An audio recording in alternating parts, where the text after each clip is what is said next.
Hello friends, স্বপ্নাস খানাপিনার নতুন একটি রেসিপিতে সবাইকে স্বাগতম। আজকে আমি ছোলা দিয়ে মজাদার একটি সালাদ তৈরি করে দেখাবো। চলুন দেখে নেওয়া যাক আজকের এই ছোলা দিয়ে মজাদার সালাদ তৈরি করার রেসিপি। ছোলা দিয়ে সালাদ তৈরি করার জন্য এখানে আমি 1 কাপ ছোলা নিয়েছি, আর এই ছোলাটাকে আমি 6 থেকে 7 ঘন্টা নর্মাল জল দিয়ে ভিজিয়ে রেখেছি। আজকে আমি সালাদটা এই ছোলাটা দিয়েই তৈরি করব। এবার ছোলাটাকে সিদ্ধ করার জন্য প্রেসার কুকারে 1 কাপ জল দিয়ে দিচ্ছি।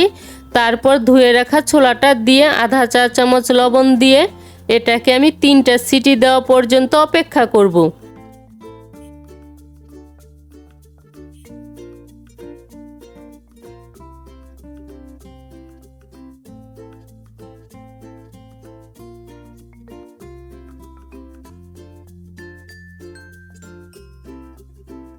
তিনটা সিটি দেওয়ার পর ছোলাটা আমার সিদ্ধ হয়ে গিয়েছে।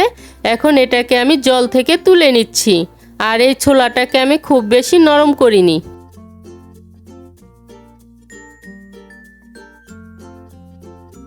এবার সালাদটা তৈরি করার জন্য সিদ্ধ করে নেওয়া ছোলার সাথে দিয়ে দিচ্ছি কিউব করে কেটে নেওয়া 1 কাপ শসা, কিউব করে কেটে নেওয়া আধা কাপ গাজর, কিউব করে কেটে নেওয়া আধা কাপ টমেটো। এখানে আমি টমেটোর বীজটা ফেলে দিয়েছি। 1/3 কাপ পেঁয়াজ কুচি, কিউব করে কেটে নেওয়া আধা কাপ লাল হলুদ ক্যাপসিকাম,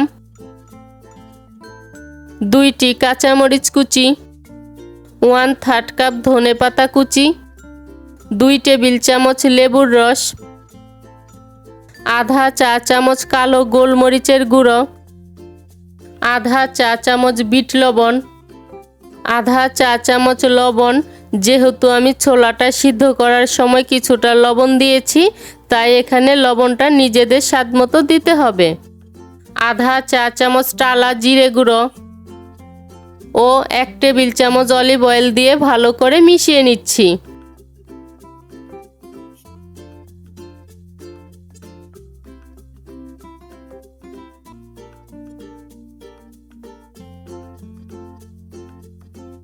সমস্ত উপকরণ আমার ভালো করে মিশিয়ে নেওয়া হয়ে গিয়েছে। এখন এই সালাডটাকে আরেকটু টেস্টি করার জন্য এখানে আমি 1 চা চামচ চাট মশলা ভালো করে মিশিয়ে নিচ্ছি।